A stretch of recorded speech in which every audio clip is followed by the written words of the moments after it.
పింఛన్లు ఇవ్వలేవు. నీ తులం బంగారం నోట్ల మనం నీ తులం బంగారం మాకు వద్దు, నీ అర్ధ తులం బంగారం మాకు వద్దు. ఉన్న దాంట్లోనే మేము ఏదో ఒకటి పెట్టుకొని పెళ్లిళ్ళు చేసుకుంటామేమో కానీ మరింత దారుణం అయితే చెయ్యకు.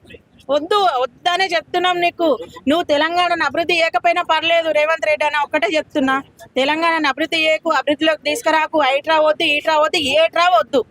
నీ వల్ల అయితే రోడ్లు వేసి ఇప్పుడు కాలేజీలు కానీ స్కూళ్ళు కానీ చిన్నపిల్ల వికలాంగులకు కానీ ప్రతి ఒక్కరి కష్టాలను వాళ్ళకి సాయం చేయి. ప్రతి ఒక్కరు వచ్చి కాలు మొక్కుతారు అంతే తప్ప నేను 5,000 కోట్లు పెట్టి నేను గాంధీ తాతది పెడతా, 10,000 కోట్లు పెట్టి నేను మూసి నదిని కడుక్కొస్తా అంటే కాదు. అక్కడ నేను కొడంగలే కదా, కొడంగల్ మరి ఆడెట్లుంది నా పాలన? ఈ ఎట్లుంది పాలు పోసినట్టే ఉంది. పాలు పోస్తుందా పెట్రోల్ పోస్తుందా? పటేల్ పని లేక పటేల్ ఇంటికి పోతానంట, సల్ల పోసి ఇల్లు అలక పెట్టినట, గట్లనే ఉంది. అంటే అక్కడ రైతులు పొరబెట్టుకుంటున్నారు కదా, చనిపోతామని సిద్ధపడుతున్నారు. చచ్చిపోవు, నువ్వు చచ్చిపోతే నాకేమైనా ఉరుకుతుందా?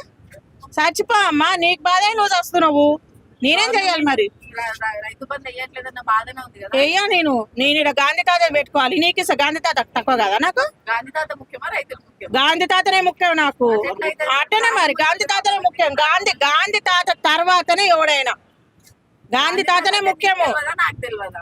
గాంధీ తాత ఒక్కడే భారతదేశం కోసం కష్టపడ్డాడు, భారతీయుల కోసం కష్టపడ్డాడు, భారతదేశం కోసం చచ్చిపోయింది ఒక గాంధీ తాతనే. వాళ్ళందరి కోసం మనం కూడా ఈసం వేసుకొని చచ్చినాం అనుక ఈ తెలంగాణ ఎంతవరకు ఉంది అంతవరకు రేవంత్ రెడ్డి అన్న కబ్జా చేస్తాడా లేకపోతే అభివృద్ధి చేస్తాడో చూడాలి. అంతే. అంతమించి ఇంకా 2.5 సంవత్సరాలలో ఎంతమంది చేస్తారో అర్థం కావాలి. ఓకే, ఇంకొక లాస్ట్ అడుగుతున్నాను. ఇంకా 3 నెలలు ఉంది కదా, 3 సంవత్సరాలు ఉంది ఇంకా. రేవంత్ రెడ్డి ఉంటే తెలంగాణ రాష్ట్రం ఏమైతుంది? అడకదింటాం అంతే. ఎక్కువ మాట్లాడితే కేసులు పెడతా, అంతే.